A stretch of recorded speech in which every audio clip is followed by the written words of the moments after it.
Welcome into another edition of Gas. I am Gresh. He is Jason Anik. You were playing everybody and we're winning the game last night. The head coach is fighting people on the sideline. What do you got for me? I know you're a part of Tight Pants Society. No fucking play is that a gimme, right?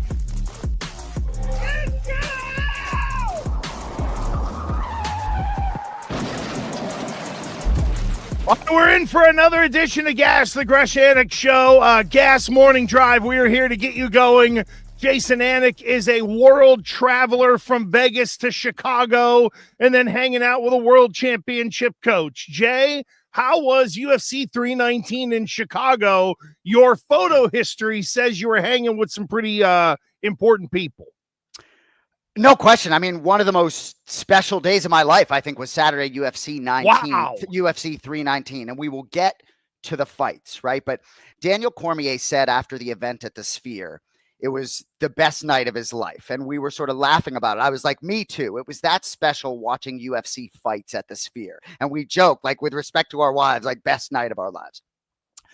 But so Joe Mazzulla, Boston Celtics head coach, is a diehard MMA fan. He is a jiu-jitsu blue belt. He's all about sort of this MMA game. And so he texted my brother John. He's got to know my brother John a little bit. Let John know he was coming to Chicago. He's very good friends with Eric Nixick, who's a well-known coach, Extreme Couture out in Vegas. So Mazzulla reached out to Eric Nixick to try to get in touch with someone that could sort of train with him in Chicago while he was there for the event. Nixick wasn't there for the event. And if you recall, Eric Nixick went to a game with a Clippers game where the Celtics were playing the Clippers. And after the game, Joe Mazzulla like had him on the ground rolling, post game. Nixick's like, all right, let's go. So anyway, that tells you how much Mazzulla is sort of married to this jiu-jitsu game, second to basketball. So he connects him with former welterweight champion Bilal Muhammad, who's from Chicago, who's like my boy. So the synergy starts to happen, right? So Bilal texts me, I'm sitting with John. I'm like, you want to go train with Mazzulla on Saturday? So of course the answer is yes. So John and I have never trained before, never been on a mat, trained jiu-jitsu. John did a little bit, but we're not mixed martial artists, right? So I say to John, why don't we run over there so we're dripping sweat when we get there? No one's going to expect us to get down on a mat. But anyway, so we schedule a day. So Bilal rents out a gym that's sort of downtown close to where Mazzulla is. And so he brings Mike Valley, his head coach, one of his training partners, Max Perez. And Mazzulla's there with DJ McKay, who's his top assistant or one of his top assistants. So John and I run over there. We see Coach Mazzulla. And it's just unbelievable. This guy's a jiu-jitsu junkie. Bilal's like, what do you want to do? He's like, I want you to fucking kill me. That's what he said. I want you to fucking kill me, right? And here's the thing with Joe Mazzulla. If you've ever met him, folks, there isn't a lot of facial change with him. And the way he speaks, this isn't a criticism, he speaks really monotone and it's in kind of the same. So sometimes you might not, if you weren't familiar with Joe Mazzulla, you might think, oh my God, this guy is a lunatic. But in reality, it's just he's even keel. His face doesn't change very much. He can be misunderstood, I guess, Jay, is what I'm trying to say. Yeah, well, and what I'll say, right, when I do podcasts or commentating or anything like that, oftentimes I'm trying to prepare as much for the person or persons I'm going to be talking to. Mm-hmm. So what's interesting is you and I have heard Joe Mazzulla in interviews so much, right, that I am so comfortable with his cadence, the way he speaks. And obviously there's a level of comfort with Bilal and my brother there. But so when I met him, I said, dude, fucking legend, shake his hand. He's like, and totally deadpan. He's like, no, I'm not. Hopefully someday. You know what? And he said that in press conferences before, that same way that you delivered it. Yep. The conversation go on. A lot of it is private, but I said to him, I bet you don't want me to congratulate you on your new extension, right? He's like, nope. I was like, I bet you don't like the Bill Belichick comparisons, right? He's like, oh, I'm okay with those. But it was just unbelievable, right? And so DJ McClay, who's one one of his assistants, was there. So they train a lot. There he is on the left of your screen. But Mazzulla was all about the jiu-jitsu, right? So Bilal's putting in work. Mazzulla's hitting pads. Every time Mazzulla's gassed, Bilal's like, get back out there, So Bilal's putting him through it. But it was just an incredible day. There was so much conversation with Joe, and you can be sure he was in the building for the first prelim. But he was very revealing, certain things that I wouldn't reveal. But, my mom was born in Boston in 1952. She watches all 82 regular season games. My younger brother watches all 82 regular season games, no matter where he is. That meant so much to Joe Mazzulla. Mazzulla said things to me like, I'm glad we didn't win a second back-to-back title. He's like, because I don't think I'd be the person I am today. Talked about Jason Tatum being glad he suffered the Achilles injuries because he will be able to touch into a dark place he's not sure he would have been able to touch into had that not happened. He assured me they're going to get another one within the next 5 years. I believe him. It goes on and on, but he wanted to make it clear to my mom and my brother and any Celtics fan I talked to. Hyperbole. It was just, I'm blown away, Gresh. I could go on and on. Some of this will be for in private, but just blown away with the transparency and just getting to know the man. I had a smile on my face all day. Here's what I really appreciate about Joe Mazzulla. Even though he is someone who is to be respected in part for his success and his job, he is almost overly respectful to those that he has respect for. Does that make sense? Like Absolutely. With Bilal, you know what I mean? Like I'm the fact that guy coaches NBA players and he humbles himself to be driven by a UFC champion because of the respect there, and the guy pushes himself. It lets us know that this guy he's a different thinker. And I think that's why he really connects with some of these players in the NBA, is because he can get them to think a little differently, and therefore the respect from the player grows. It's like all these guys who talk about Bill Belichick. They talk about how tough he is, but to a man, have you ever heard one of them, other than maybe Asante Samuel, say, oh, he's overrated as a football coach? You never hear that. There's always that level of respect there. And I know that when Mazzulla would come down to like Patriots camp, you could just see that guy is the living motto in situations like that of you have 2 eyes, 2 ears, and 1 mouth. He's not talking. Absolutely. He's watching and he's listening. And that's what makes that guy different to connect with the modern NBA player.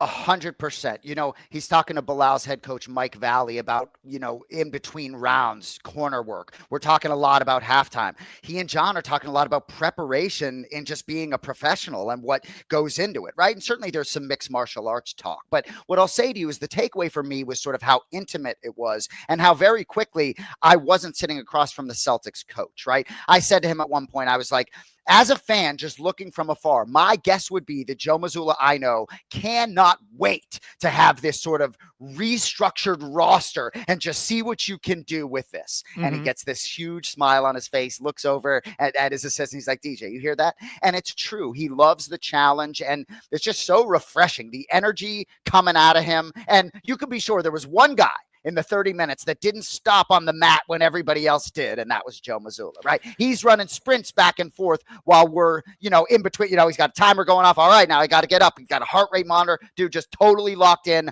I'm still buzzing.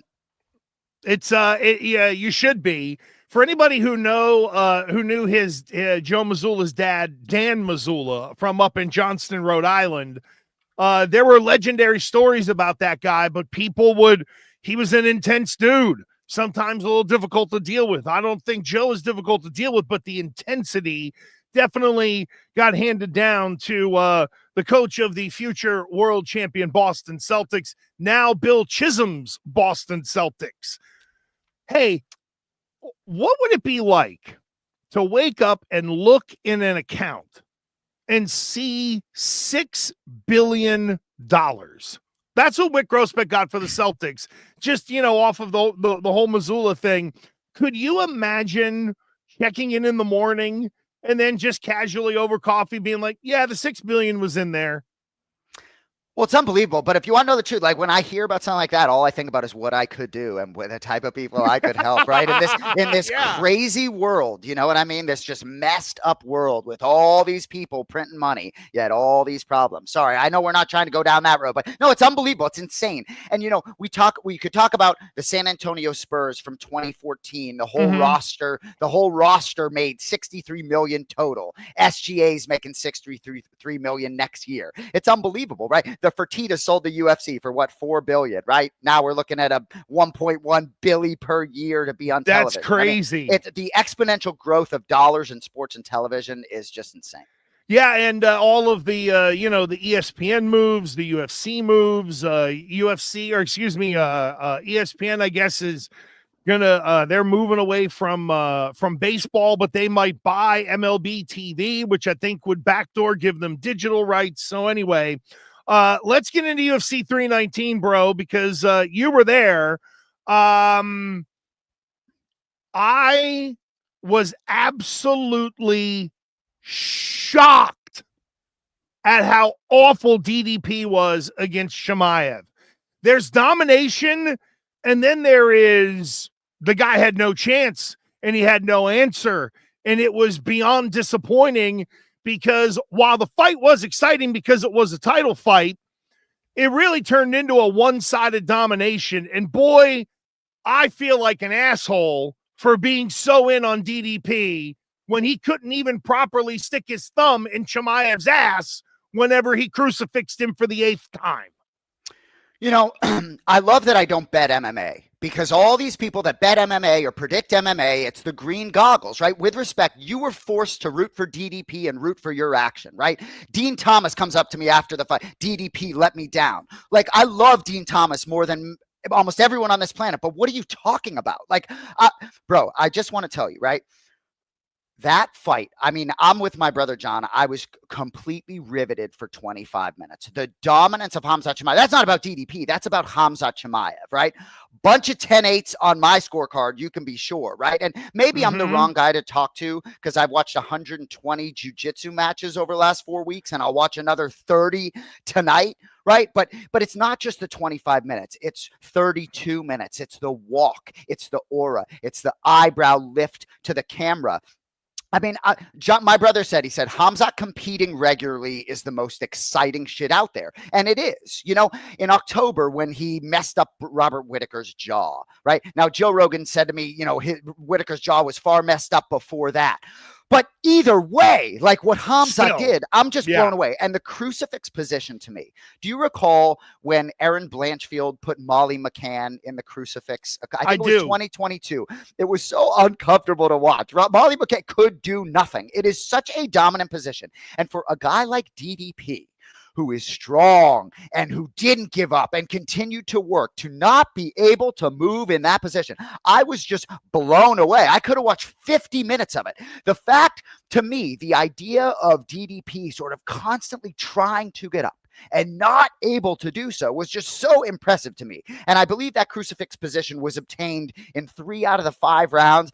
I just was blown away. And Khamzat Chimaev as a champion, I know I've said for a long time, nothing better for my brother than seeing a new champion in the UFC, but this guy deserves to be a champion. And I was blown away. I enjoyed every second of it. Yeah, I was blown away at just how inept Duplessis was. And look, Chimaev, we know that he had here's the thing, Jay, and the reason that I led with Duplessis, we all knew there was the chance that Chimaev was going to do that to DDP in some way. What I think we underestimated, and why I come away with such an awful taste in my mouth, is because he wasn't just dominated, like you said. There were a couple of 10-8s in there in terms of being dominated, and that doesn't feel like that. That's why I understand what Dean Thomas is saying, because Duplessis looked like a guy, quite honestly, who should not have been in there. It was like a mauling. And we knew Chimaev was capable, but to the level that it went to, I think is why people are reacting the way they are, and why I definitely feel the way they are. And look, Chimaev pretty much against anybody right now, You're selling me. I mean, I'm already sold. The guy is unbelievable. I don't know who in the world stops him. Then again, maybe it was just the right opponent for Chimaev to absolutely dominate, and others might create other problems for him. But goddamn, that was the most dominant performance I think I've ever seen in the UFC.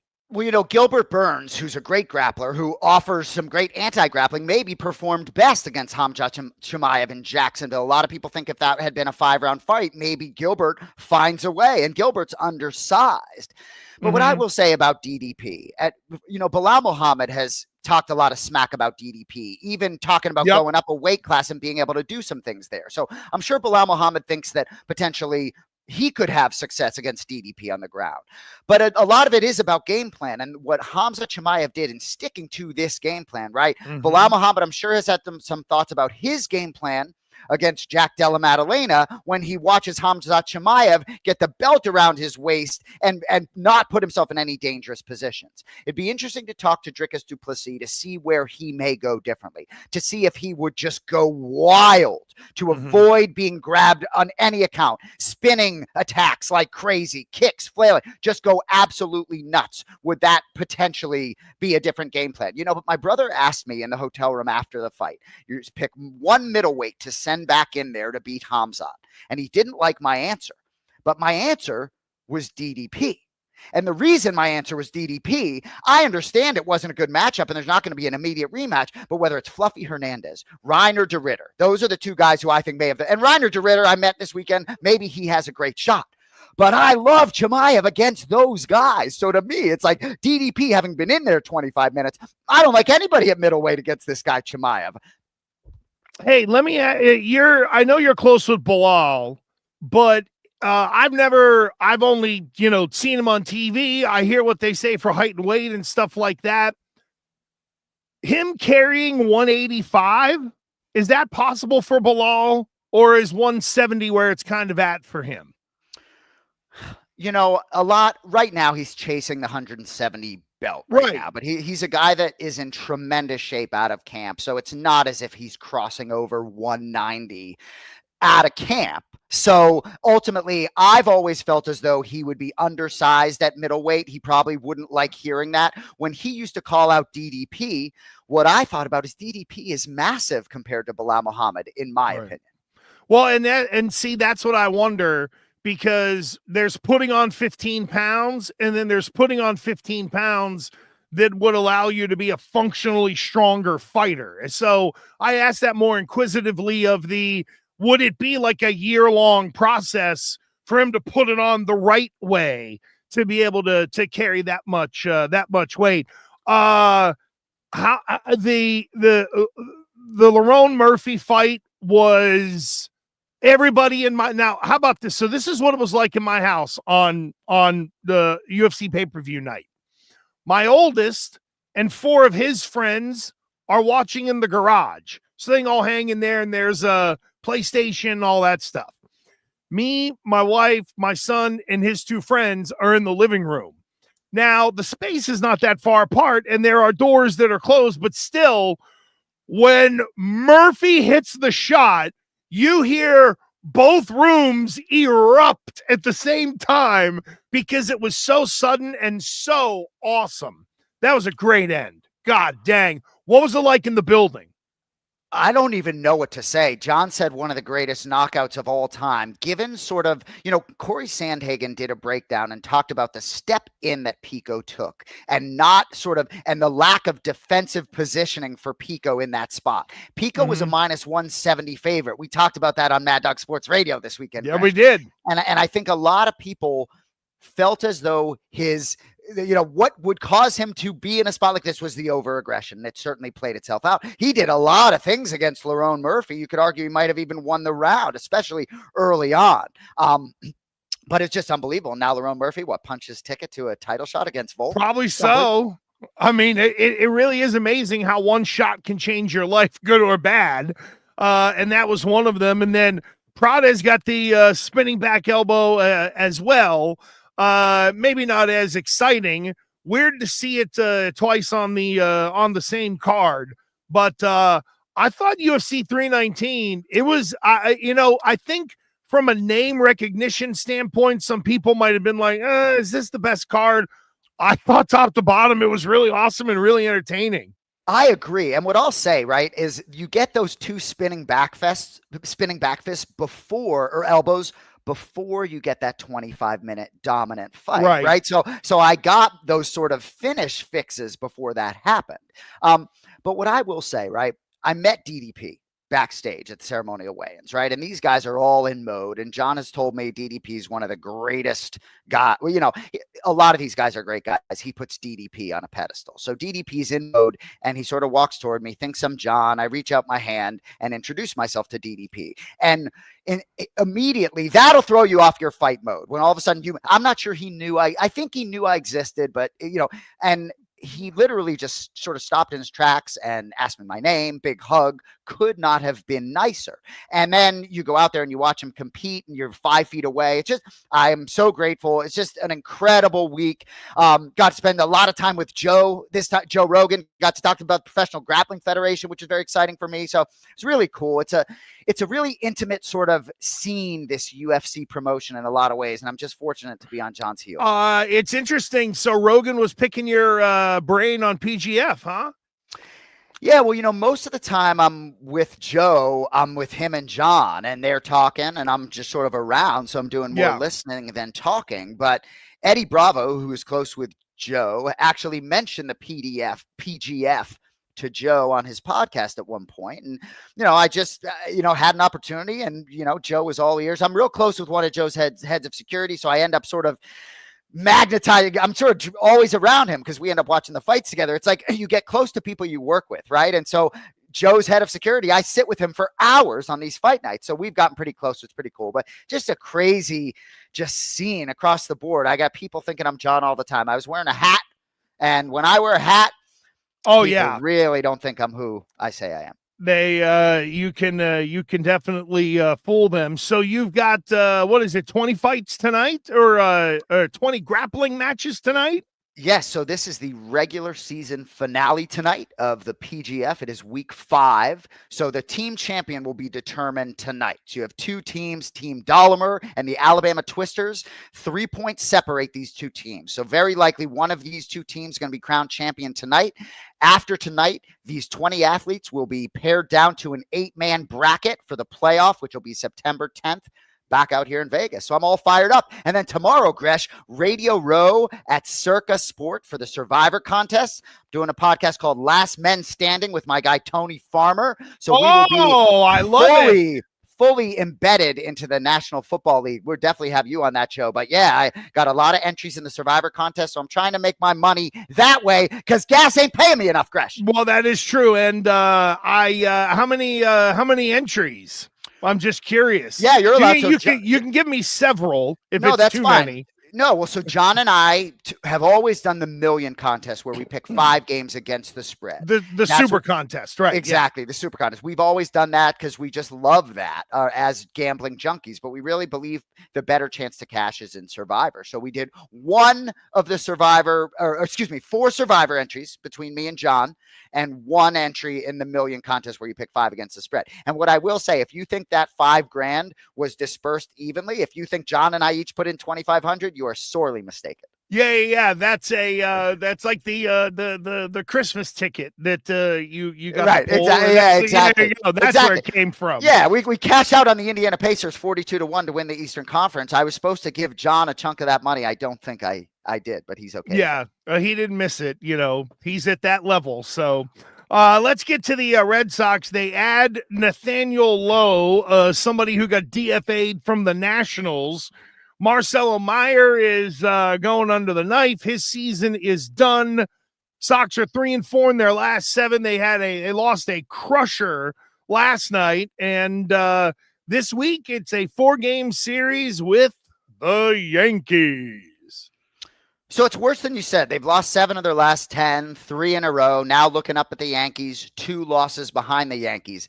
I love doing our weekly show because, gosh, it's a different feeling. And when I looked at the rundown Cody sent last night, I knew that the result of the Red Sox game would impact even how I feel today. And that really is the case, right? So The wild card's still absolutely in play. The two teams behind the Red Sox right now, Royals at 65 and 61, Guardians at 64 and 61, Red Sox a few games up at 68 and 59 there, right? But so I think they still have a great chance to sneak in the playoffs. But I hate to say it, Gresh, I feel like this team has maybe already peaked, or peaked too early. I think a lot will depend on where they are if they sneak in as a wild card. Dare I say, let's say the month of September is just okay. If the last half of the month is really good, I think they have a chance to make some noise. I really believe that the chemistry and the juice and the clubhouse is what's going to define this team. Interestingly enough, they put themselves in this playoff picture where, Cody, you can maybe pull up the odds of them making the postseason are very good, but I don't believe in them to a great extent today because they're just not playing good baseball right now. I do love how Nathaniel Lowe, though, has his Fenway moment last night with the 2-run bomb to tie it up bottom 9. That had to be fun to be in the building, but they're just not emerging victorious enough. But I will say I'm in Vegas right now, and I love betting on teams that have, like the Red Sox, that have lost 3 in a row. I don't know what the pitching matchup is tonight, but I like them tonight. Are they playing tonight? The 10-game win streak is what has really put this team over the top. They're 68 and 59, so they're 9 games over. So if you're just 500 off today, by the way, yeah, if you're just 500 around a 10-game win streak, there you go. There's how the Red Sox maybe make it in. I don't know if the Royals and the Guardians are necessarily poised to sort of surge and grab this final wild card spot, but it's not going to be easy because they just can't win consistently on the road. They're 7 games under 500 on the road. And Jay, for me, something that I think history has shown in big league baseball, it's the be 500 or just over 500 as a road team and then smash people at home. That's sort of the, hey, if you're a really good team, you're at least going to be 500 on the road, if not maybe a game over, and then you kill people at home. That's the ballpark factor for the Red Sox. And yet, all these other teams are kind of flirting around 500 on the road, and the Red Sox are 7 games under. So it's almost like they're leaning too much on Fenway Park at sometimes. But look, it's really the starting pitching that has got to get cleaned up and carry them. Everybody is dealing with bullpen issues right now. Doing the work that I'm doing on Mad Dog Radio, I work with producers who love the Mets, right? And after the trade deadline, it was, we got the best bullpen in baseball. Now that, they've seen it for like 15 days, it'd be like, man, these guys really blow. And I think everybody is fighting something in big league baseball. It is the end of August. So let's see the Red Sox get to September. If they can get there in that third wild card spot, it's all familiar teams. So I think you kind of feel pretty good the rest of the way. Just be in that spot at the end of August. Don't completely shit yourself. But again, my motto for this year, we're riding the roller coaster of the Red Sox all year long. And to your Mets producers, is 1986 the last time they've won a world championship? Correct. See, and I'm not saying that to be a dick, but what I'll say is that 2018 is not that long ago. So being a Red Sox fan, I'm telling you, and the manager, unless I'm mistaken, is the same guy that's running it today. So there's a privilege to being a Boston sports fan in a lot of ways, right? I got a couple of championships fresh in my mind. And so I do believe getting in the dance with these bullpen issues, all these different things, there's a guy leading it that's really capable. So for the Mets, 1986, I wish you all the best in the world getting into the Final Four of Major League Baseball's postseason this year. And if you get there, let me know when you hoist it, just like the Yankees. Because if the Red Sox get in this tournament, Alex Cora will make them a contender in it. I really believe it. You don't. I'm not ready to go there just yet. I think there's a big X factor here down the stretch, and his name is Aaron Judge. The Yankees have been playing without him for a while. No team in baseball relied more on one player through the first half of the season than the Yankees did with Aaron Judge. That's the thing that scares me about the Yanks, is that if that guy can just find a way to be 80% of himself, he's going to end up being a big factor down the stretch and then maybe in the playoffs. And that's where, you start to think about getting into seeding and things like that. How does that all work out with the wild card and the, this disjointed postseason? I'm still like processing as a fan. I still think it's the old days. But regardless, if the Red Sox are there at the end of August, you got to feel pretty good about them. The Tigers have not been very good since we've come back from the All-Star break.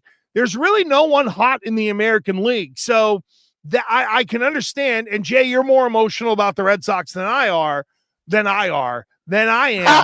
But I can at least understand it because there is no dominant team in the American League. Well, and I'm probably more emotional about everything than you, Gresh. But for me, it's like my fandom as a baseball fan, right? I'm not Jared Carrabis. I don't watch all 9 innings. So for me, as I sit here on August 20th, to your point, they're absolutely in it. Cody, what's the odd to reach the postseason for the Red Sox? Forgive me. I'm looking at my guy, Gresh. It looks like you got Hasbulla on your lap, by the way. That would be funny. The picture of you and Hasbulla on your lap. I would love it. I think John told me there's only 2 people he's left his seat to go get a picture with, and one of them is Hazzy. Yeah. So there you go, right? So if you said to me at the beginning of the season, on August 20th, the Red Sox are going to be minus 225 to make the playoffs, right? That's really all I need. I believe it was 2021 where the Red Sox eliminated the Yankees from the postseason. That was fun, right? So who knows what the future may be, but I do think that if they get up against the Yankees or whatever and can find a way to win that series, that's almost like winning a title. Well, it would be, at least if you're just going to go one round, then yes. Beating them would make it fun. Like beating Toronto or someone like that, it just doesn't have the same juice as knocking out the Yanks. And it allows you to like sleep better at night because I don't think this is a World Series team, but you know, let's see how many other guys they can pick up that just get released by other teams to come in and help them night after night. And we'll see where it kind of goes from there. We got quarterback decisions that have been made in the NFL. Jay's got old. Wow, that is. You like that, don't you? Well, hold on. I'm going to tell you why. But you have to. Okay. I'm going to try to find and send you a picture later that you could probably find it online. It's Zolak walking out of the old tunnel at the old Foxborough Stadium. And behind him is the son of the former longtime play-by-play voice, big voice, right? Who is walking behind him down the ramp wearing that pullover, acid wash jeans, and spot builts. You remember those old spot built turf shoes? So he was hanging on to them from like the 1989 season. And I'm going to try to send you that picture later. That's why it popped me, because that is, I think that guy now works like at the Hall of Fame or something like that, you know, walking around with the gear from 1989. I love it. You're never going to know where I bought this. You're going to die, right? So when Bilal Muhammad fought Leon Edwards and won the belt in Manchester, England, I bought this at a thrift store in Manchester, England a couple years ago. Is that not insane? And it was a steal. It had to have been. Oh, yeah. You pay in pounds?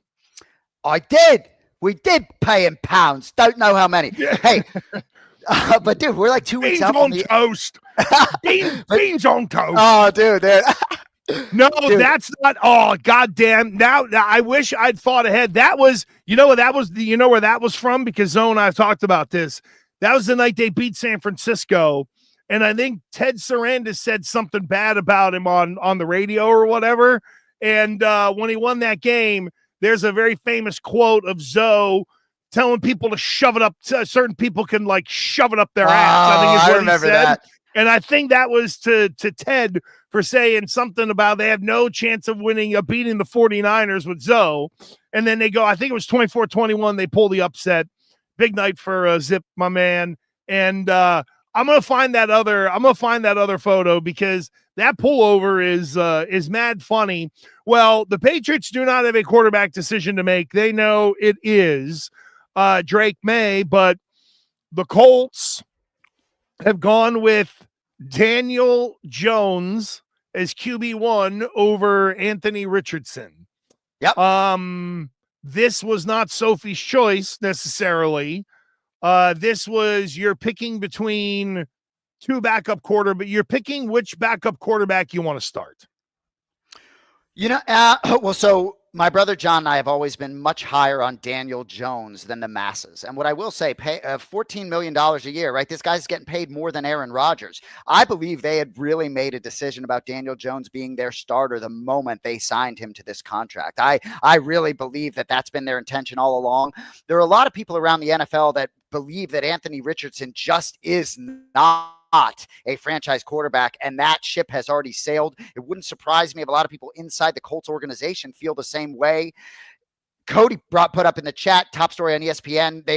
His agent, Richardson's agent, doesn't know what his future is. I saw that as well today. But I do believe if I'm a player on the Colts, I like that this is decided now. And if there's going to be any chance, the Colts are not looked at as a contender, really. But if there's going to be any chance of them being a contender, I think starting the year like this really does make the most sense. Richardson not only is a liability on the field, but he can't even stay on the field. So to me, it's Daniel Jones all day.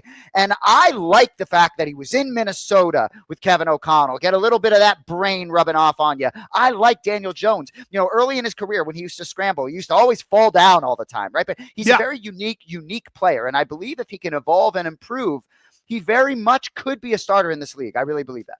Yeah, I think the reason he's the starter is because Jim Irsay passed away and his daughters have now taken over the franchise. So I think Chris Ballard and Shane Steichen both heard Carly Irsay Gordon at the press conference say, well, I don't know what my father thought, but the results have not been good enough.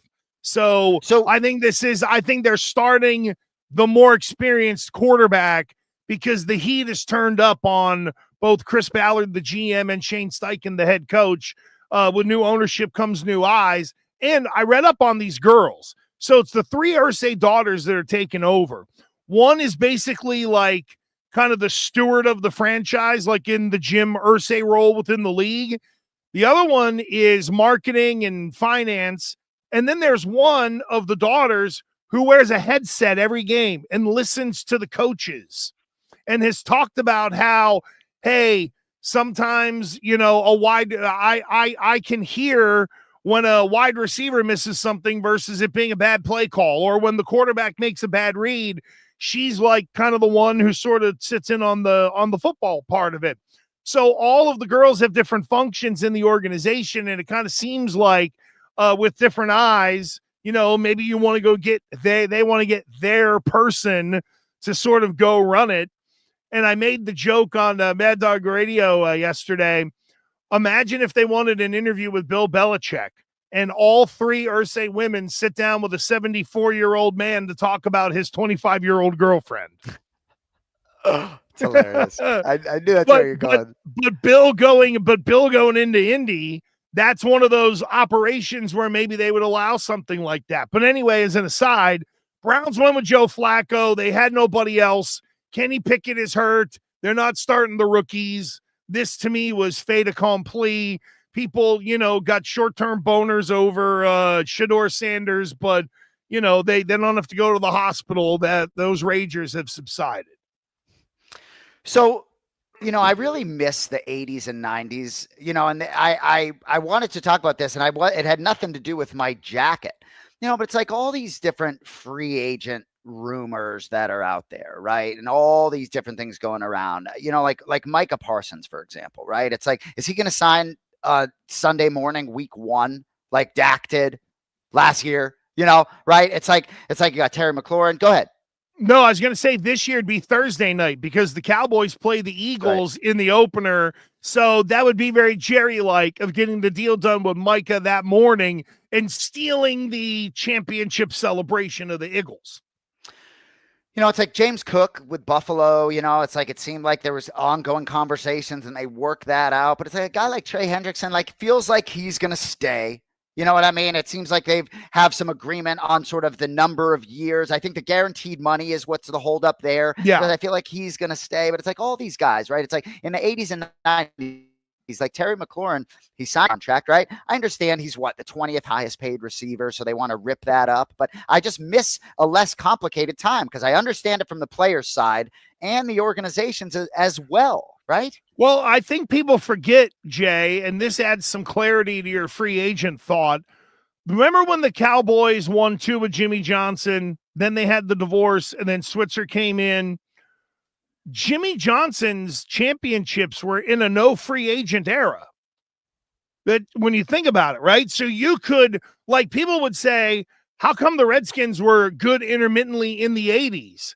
Because if you look at what they drafted, hell, they drafted a Hall of Fame offensive line that was there for a decade almost, for God's sakes.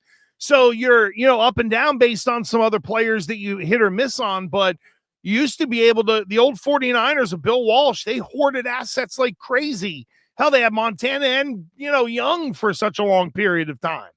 Right. So to your point, I kind of get you where it's almost like, okay, your draft class really mattered. And also the CBA has complicated this with these guys with their hold-ins. Like Micah Parsons should have said, I want to be traded, and then stayed away and dealt with, the money end of it for the fines later, but really stomp your feet. And here's another thing too. This one just irks me because I am glad you brought this up. So Micah Parsons, he comes into a league where there's a negotiated CBA that basically tells him what his 5-year contract is going to be. But you still negotiate that with an agent, right?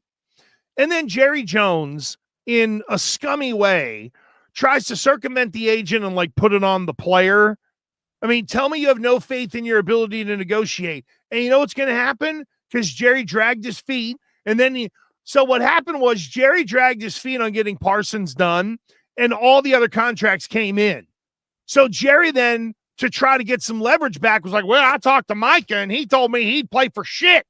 And because Jerry lost his leverage because he screwed it up. So he's trying to circumvent the agent. And you know what's going to happen in the end? He's going to be the richest. He's going to be the highest paid defensive player in football, and they'll get it done to steal thunder away from the Eagles. And it could have got done a year ago, but Jerry is just an idiot and an egomaniac. Great businessman, awful in the business of football. When you hear Elliott Wolf get asked the question, would you be willing to part with a first or second round pick if something opened up in free agency or a player became available, and he says yes? So when we look at this through a Patriots lens, right? Yeah. I wish the McClaurin stuff had happened earlier. You know what I mean? Like several months back, because I think that would have been a tremendous fit. But I just don't feel like that makes sense at this time, given sort of the way the roster is constructed at that position. But it's like a guy like Micah Parsons, right? Like to be like the face of the Patriots, right? I would absolutely. I mean, I understand they just signed Milton Williams, but they still are the team with the most wiggle room in terms of the salary cap, if I'm not mistaken. And a guy like, no. Well, they do this year, but do you know they're over the cap for next year? So I think they want to try to roll over as much space as they possibly can because they're over the cap. A lot of the contracts they handed out last year in the Gerard Mayo year, some of those start to come due next year. It's not enormously over the cap. Like they can handle it, but so they do have now. Maybe what they have is say they'll end the year with 30 in cap space. I don't know what the max is you can roll over, but say with the 53 that they have, to your point, Jay, it says it's 60 million in cap space. If they gave themselves 30 million to play with, they could go get a big fish if they really wanted to, and still roll over 30 million and then clean up next year's cap.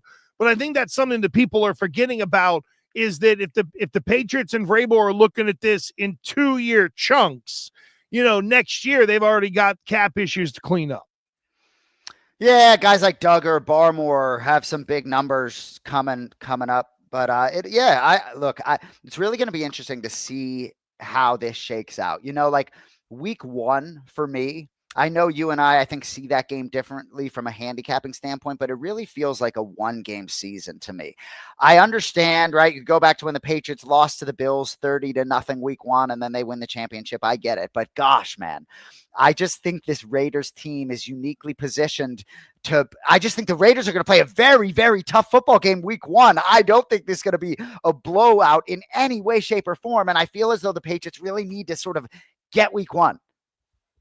Oh, I agree with you, and they're going to. They're not blowing. So confident. I know they're not blowing the first game at home.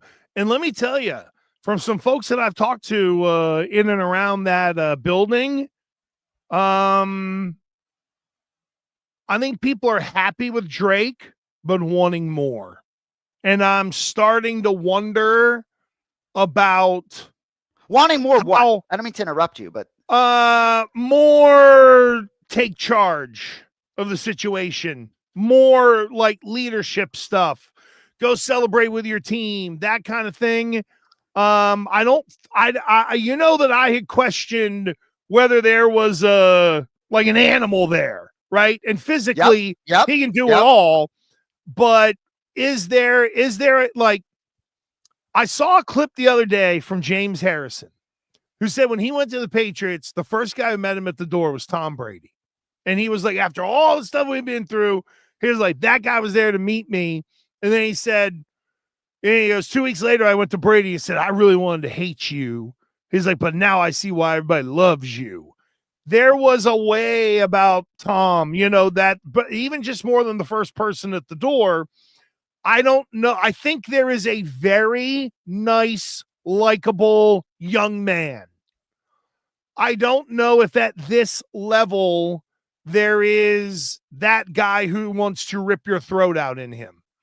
Well, you've always felt that way, and I really do agree with you as of now. He's 10 days shy of his 23rd birthday. There's a lot of different ways to lead. Certainly Jalen Hurts and Tom Brady lead in different ways. But what I'll say about Drake May is I think there's a real humility there, right? I think there's a real innate ability to lead. I think there's a little bit of shyness, just inherent. I don't think he's necessarily the most extroverted guy, even though I really believe he probably has connected with all of these guys.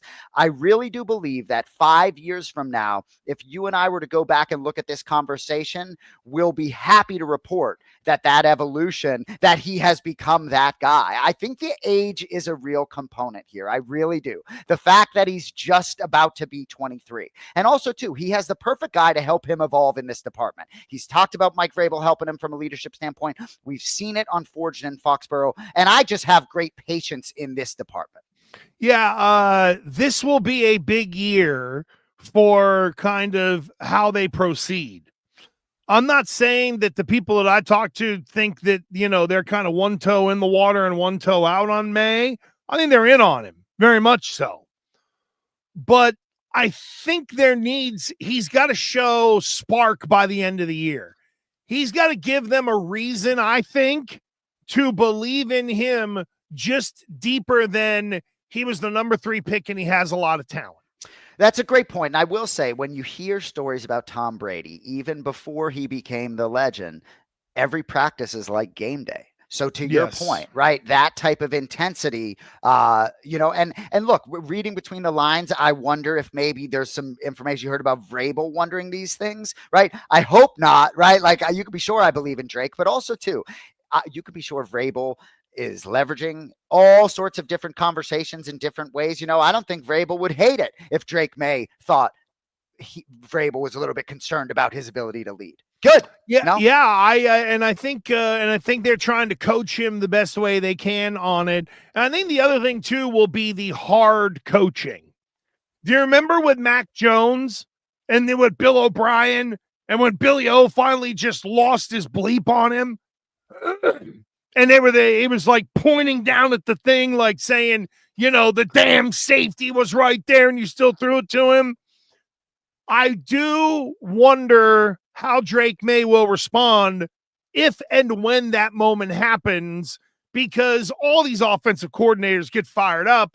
even Brady and O'Brien got into it, for God's sake. So, well, see, I think this is exactly what Drake May needs. I think that's what we talked about the first turnover and the preseason. Good. Like, that's what I want, right? And look, I don't think they're hoisting Lombardi this year, right? So for some growing pains, I'm okay with that. But yes, do I think he needs to get ripped on the sideline? Absolutely. He needs all of that to get through that and realize he needs that. But I like his chances to respond to that stuff better than McCorkle Jones or whatever his name is. Well, I mean, Mac was broken by the time Billy O got him, for God's sakes. But anyway, that's it for this edition of Gas. We got to scoot out of here.